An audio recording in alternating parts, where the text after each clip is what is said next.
Alright, so tell the YouTube people what we're up to this time.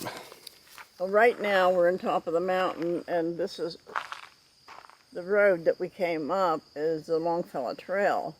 And if you keep following it, it'll go back down over the mountain again and come out in Longfellow.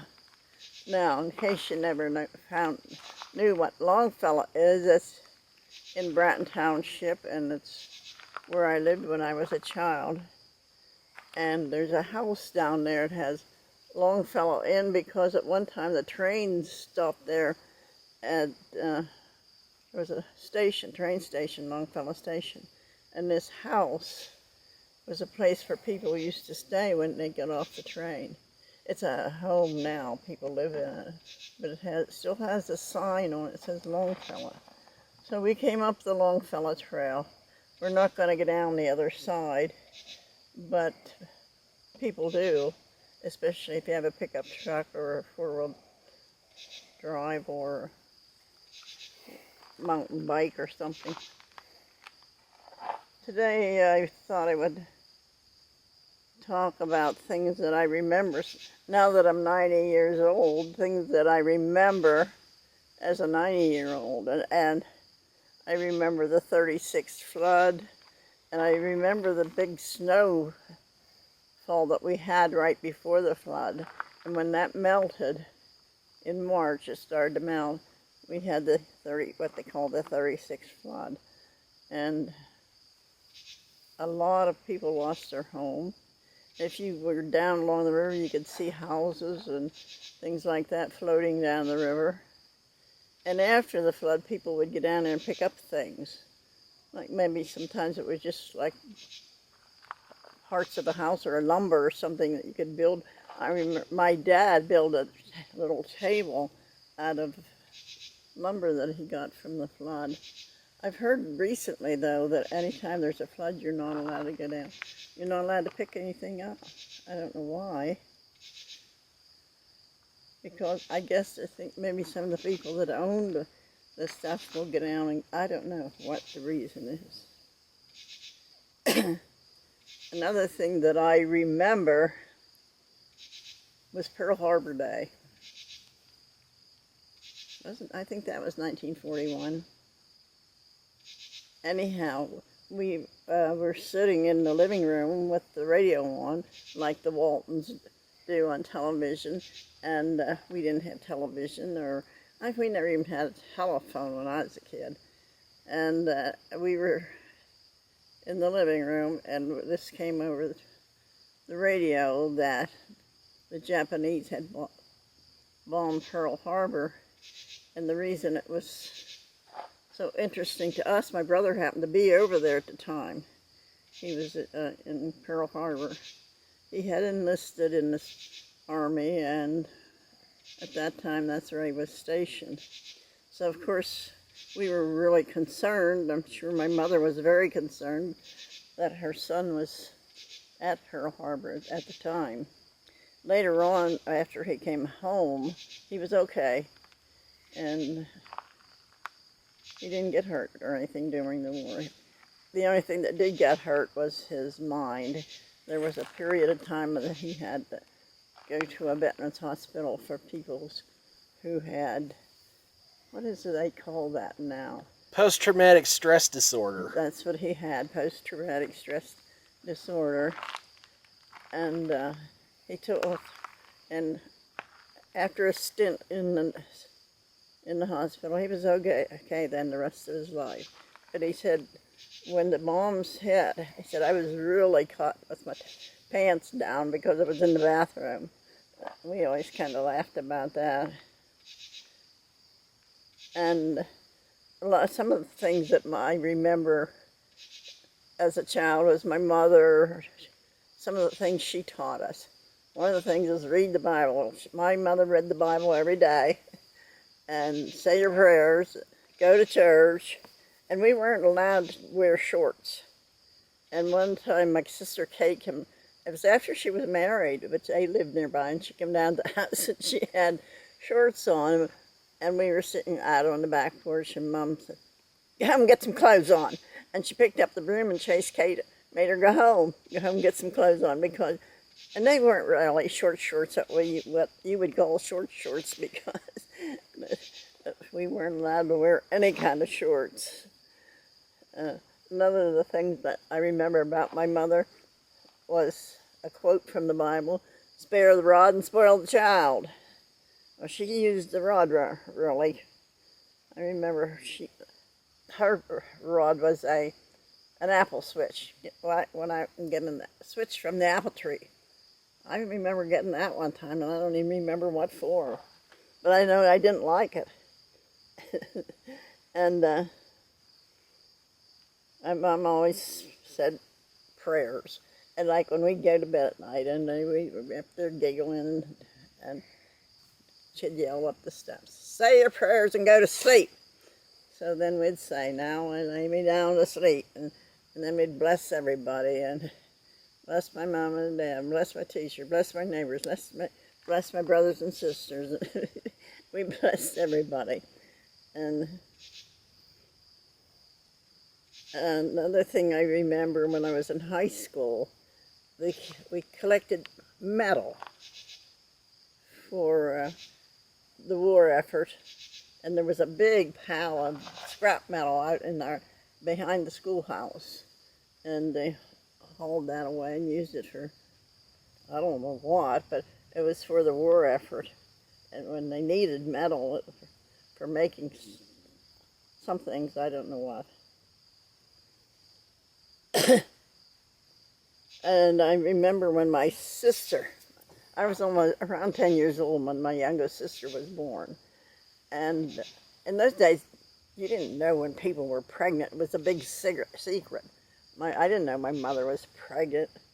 So my one brother, two of my brothers and I went up to our neighbors, and I guess Mom sent us up there because she gave us some sugar and for Mrs. Bossinger, or the Bossinger girls made candy. We made candy while we were there. Well, then when we went home, there we had a little sister. And Kate was just a little child then. She didn't go along with us. She said, "I know the doctor brought that baby because I saw him bring it in a black bag." So that was my sister Leona. And we always spoiled her because she was the last one and she was younger than we were. And she always told people I was more like a mother to her than a sister. And when I was old enough to get a job, I always bought her things. Bought her a sled, I bought her a bicycle, bought her clothes. I used to spoil her. Then when we got older, we were good friends too. Nathan remembers how we used to go up to camp with Aunt Oni and her kids, and had a lot of fun. And another thing I remember, at my grandparents' house, they had a farm. In fact, that's always what we said when we went up to our grandmother's. We're going up to the farm. And I can remember butchering day and thrashing day on the farm. But they would kill a couple hogs, and then they'd butcher them, and the women had to clean the intestines out. That's where they put the sausage. And I remember that my granddad, my aunt and her husband lived on the farm too, my mother's sister. And my granddad and my uncle always had a barrel of cider, and they would let it get hard and drink it. It was alcoholic. It was an alcoholic drink. And I remember some of the guys, when they came to help with the butchering, maybe drank a little too much. One was my uncle's brother. I can remember him out on the wood pile, passed out. But one of the other things I remember about butchering day, my aunt was the best cook. She really cooked a good meal for the people that were butchering and helping to butcher. The same with thrashing day. Now, when they thrash, they have a regular machine that does it right out in the field. But then you brought it into the barn, and there was only a couple people I knew of, Steve Harshbarger and H. Grassmire, that had threshing machines. So they would take them around to the farmer's place and thrash their grain for them. And that was a big day on the farm because they had to hire some help to do that. And then my aunt, she cooked a big meal again for thrashing day. Her best meals probably were fried chicken. They always, of course, they had their own chicken. And sometimes it was one of the best meals that we used to have up the farm was ham, because they had their own ham, and they had a smokehouse. After the butchering, they soaked these hams in salt water, I think. Anyhow, they put them out in the smokehouse and smoked them with hickory smoke. They always cut hickory trees for the smoke for the ham. And when you're in the store, even yet, you'll see hickory smoked ham. And I can always remember my... But I could almost bet that what they call hickory smoked ham today is nothing like what it was back then. Oh, no. And one thing about it, you could even go out and cut a little piece off and eat it that way. It was already cured. But it was good fried. And then you had your own ham and eggs was a good meal because they had their own eggs. And my grandparents had, we called them peepees, baby chicks. And if you didn't watch, the buzzards would come flying around, or an eagle or something, and eat the chicken, baby chickens. So my grandpap would sit out by the chicken pen with his shotgun, and any buzzards came by, he shot them. And another thing I remember was our playground. At our house, when I was a child, my dad built us a playground, and it had a couple swings, a merry-go-round built out of a wagon wheel, and a seesaw. And all the kids in the neighborhood came to our house, and because of our playground, but we had a lot of fun. And that same field had the ball field in later years they built a ball field and a playground right down the road, maybe a quarter of a mile from where we lived. And that was the Longfellow ball field. It's now called the Baldy Coffin Playground Ball Field or whatever. Named after him because he was one of the best. Yeah, we went there last year. Yeah, well, he was one of the best ball players I had.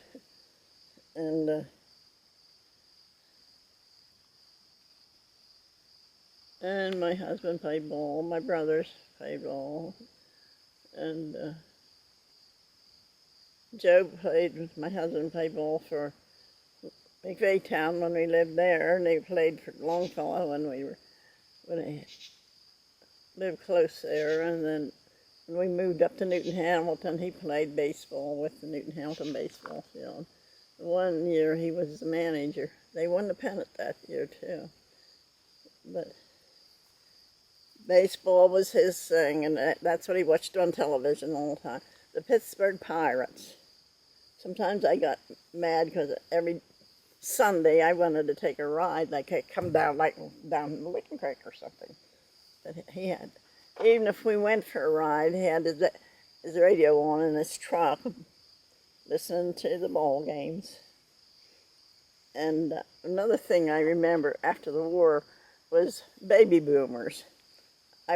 Not everybody knows what a baby boomer is, but it's those kids, young people that were born after the war, when the guys came home from the war and started having babies, getting married, and having babies, and they were the baby boomers. They're in their late 60s and maybe early 70s now, the baby boomers, because my daughter was one, and her husband was one. He's a baby boomer, and there was a big boom for babies at that time. I remember VE Day, Victory in Europe. I remember VJ Day, and there was a time for celebration. We get down to, I remember going down to Lewistown. My sister and her husband were going down, and I went along. And around the square in Lewistown, people were just, jumping up and carrying on and yelling because the war was over. And it was a happy time, too. And when the war was over and the people come home, the young fellows come home from the war. And some didn't make it. I knew a couple of families that their loved ones, their sons didn't make it. VE Day, victory in Europe, VJ Day, victory over Japan. One of my best memories, and I've probably said this before, was camping and walking up over this mountain from down over in Longfellow, up over the mountain down to Licking Creek and down to where our camp was. We didn't mind walking like that. I remember one time while we were in a camp, it snowed, and we had a bunch of kids in there, neighbor kids with us, and our dad built some kind of a sled for the little kids, pulled them up over the mountain and down the other side. My dad was good at building things. Well, he built the camp itself from old chestnut logs. You know, when the chestnut trees died, the chestnut blight, they got a blight and all the chestnut trees died. But that wood lasted a long time. The wood from the chestnut trees lasted quite a long time. So he built his camp out of chestnut logs, and most of the furniture and things that were in the camp. It had a cook stove in it, of course. He built a cupboard and benches and table and different things for the camp. That was one of the things that we enjoyed, the kids. And another thing I remember my mother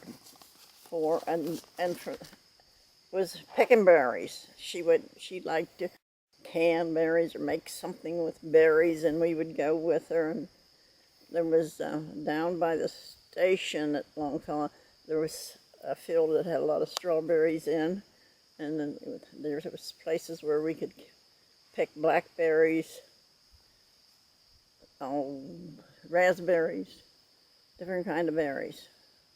My mother canned everything that she could get her hands on, like applesauce, things from the garden. Our basement had a lot of canned goods in. And I did that too after I was married. My husband had a big garden, so we canned tomatoes, green beans, corn, and then we got a freezer that we could freeze a lot of stuff rather than can it too. And venison, if you shot a deer, you canned the venison. It made really good meat. I've shot a few deer myself already. I used to like to go hunting with my husband and his brothers, and they would drive the deer through the woods, and I would stand and wait for them and about freeze to death. But they thought they were doing me a favor by not making me do the driving and doing the waiting. But it could get pretty darn cold, I tell you that. Anyhow, I think Nathan and I already showed you my antlers. That Yeah, I got when we were at Malta Park. Yeah. And I read a lot when I was a child. This is something I remember, and I still read a lot. But some of the books that I read were from Grace Livingston Hill and Zane Grey and Gene Stratton Porter and a lot of old books like that. And I did well in school and things like that, but I never did well in math. I still hate math. Me too. Especially algebra. The most useless form of math there is. Who cares what x equals or y equals? I agree. I don't care. We had no phone. We didn't have a bathroom either. It was an outside in our house. And I never had a phone until after I was married. And I didn't even know how to use one. I was working for, this is embarrassing, working for a lady one time. She had twins and asked if I would come down and help her with the housework and that. She was related. her aunt was my aunt, they're related a little bit, but she got a phone call, and I laid the phone back on the hook, and she was upstairs, and I said, "You're wanted on the phone." She came down and she said, "Why did you put it back on the hook?" I said, "Oh no." So that was one of the things that I had to learn, was how to use the phone. That was very embarrassing though. And we never had a TV. We had radio, but we never had a TV until my oldest daughter was 6 or 7 or something like that. One of the things I remember, when Linda was probably 6 or 7 years old, I had a TV, and it was Christmas, and she was sitting there in the living room holding her doll baby and sitting on she had a new bicycle and a new doll baby because it was Christmas. And Gabby Hayes looked out of that TV and pointed at her. He said, "I see you, little blonde girl with your bicycle and your doll baby." And of course, Linda's eyes got really big. She said, "How does he know that?" That was one of the things that we still laugh about, because That would have to be the weirdest coincidence, though. Yeah. And, of course, I guess back then that was probably a lot more common than you would think. And, someone could say that on TV, and that was bound to happen, because that's what little girls got for Christmas. Right. A doll and a bicycle. And our swimming hole, I told you before, I guess I didn't tell you, we had no bathroom.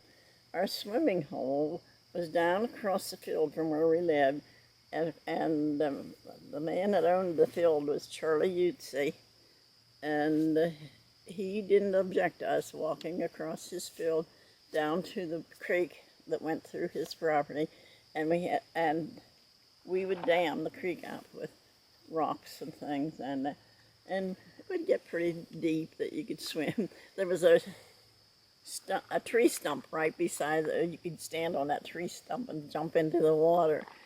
A lot of the kids from the neighborhood came to the swimming hole, and that is another one of the things that I remember, that we had a lot of fun. We'd say, "Mom, can we go swimming?" Of course, we never had a bathing suit in our life. It was a pair of cut-off jeans or something with our bathing suit.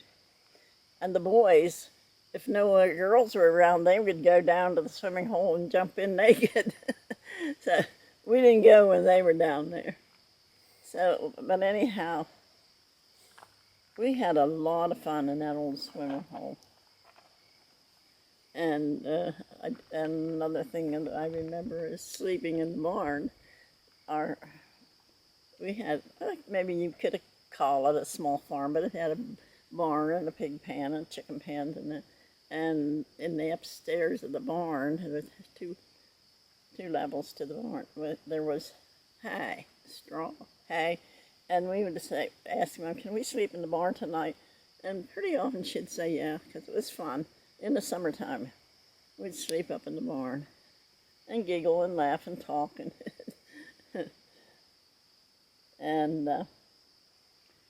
nuts.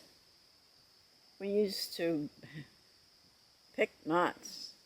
There was a walnut tree on the edge of our field. There was a hickory nut tree. I haven't seen a hickory nut tree in a long time. And hazelnuts, or what they call filberts. Now, there was bushes not far from where we lived down the road. Hazelnuts didn't grow on trees, they grew on bushes.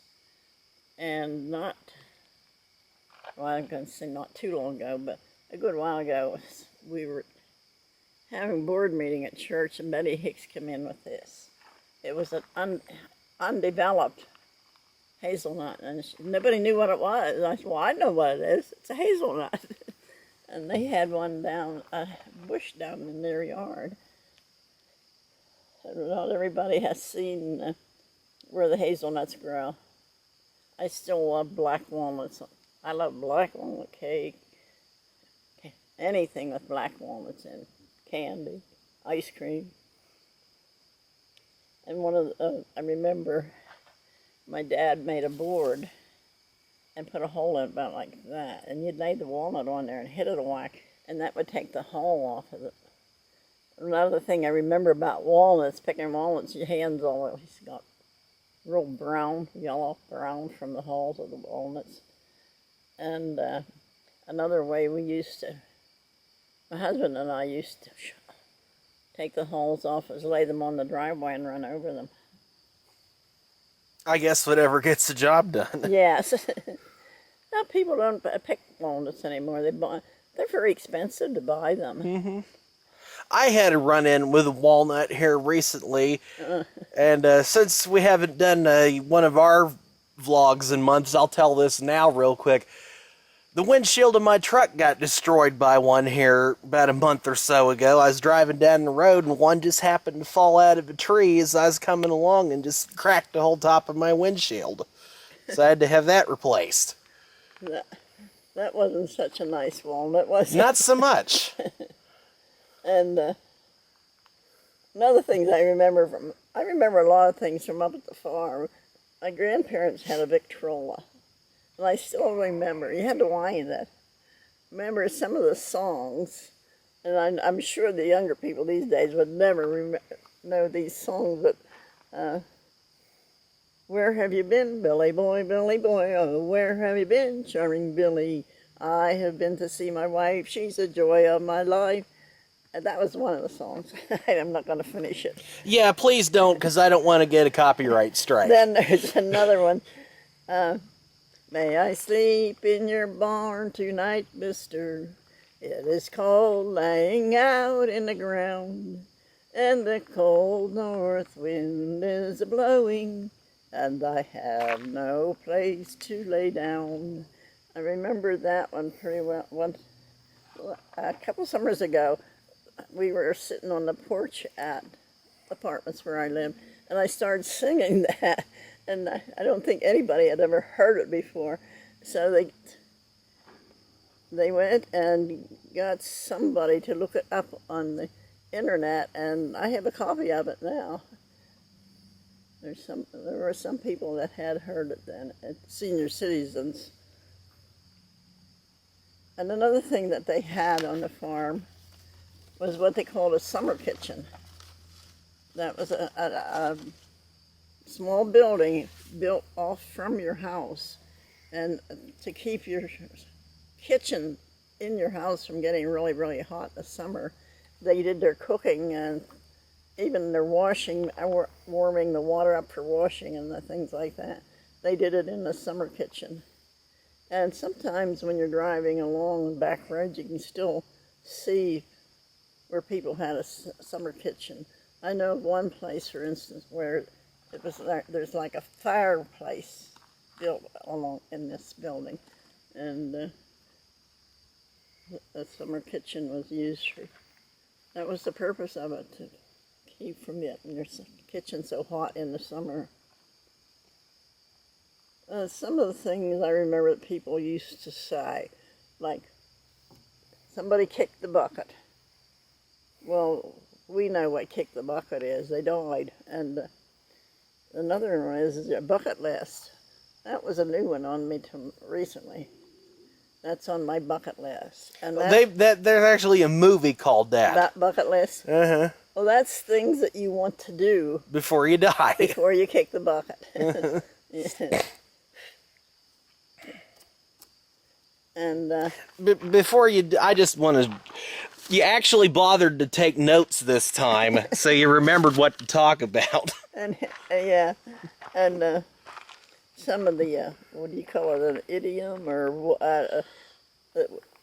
that are familiar, like don't look a gift horse in the mouth, don't cross the bridge before you come to it, if the shoe fits, put it on, and look before you leap.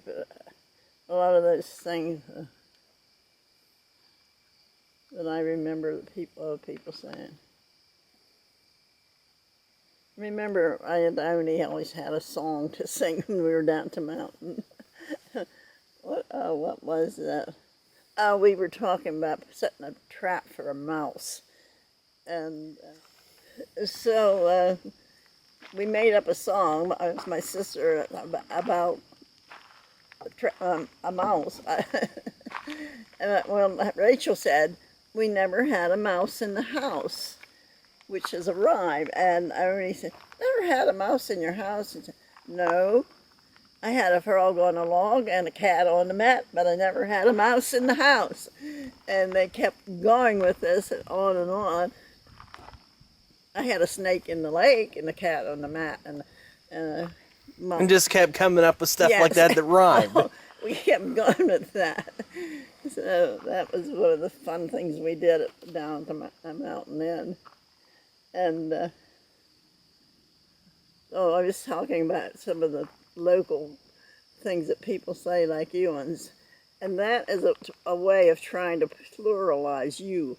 Like if there's a bunch of people here, or if I had my sisters-in-law stand there, I said, why don't you come up? If I didn't say some way to make it plural, they'd think I only meant one of them.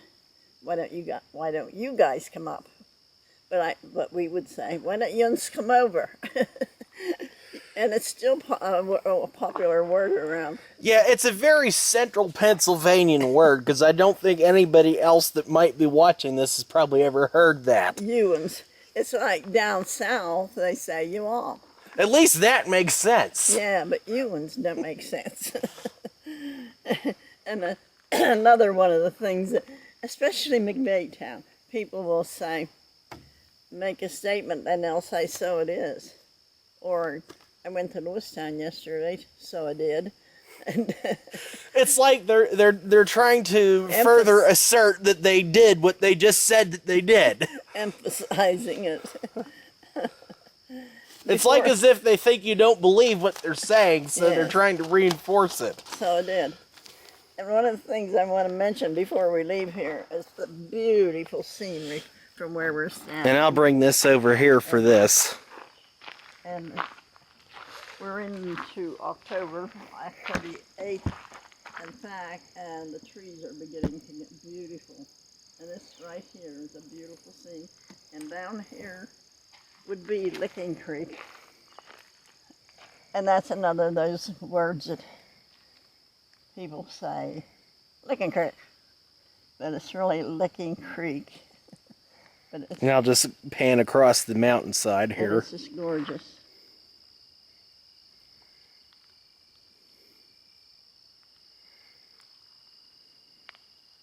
So I guess we'll get ready and go. Nathan's getting hungry again.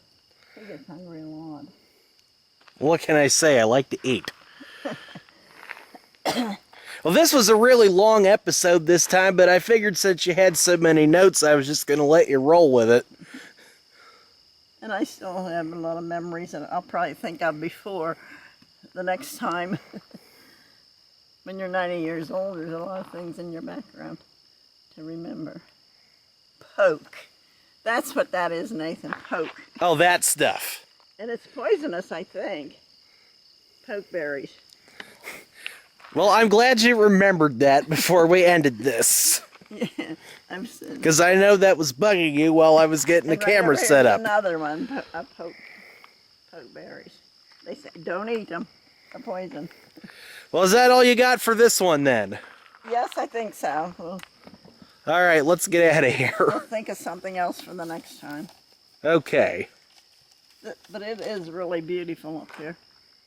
Yes, it is.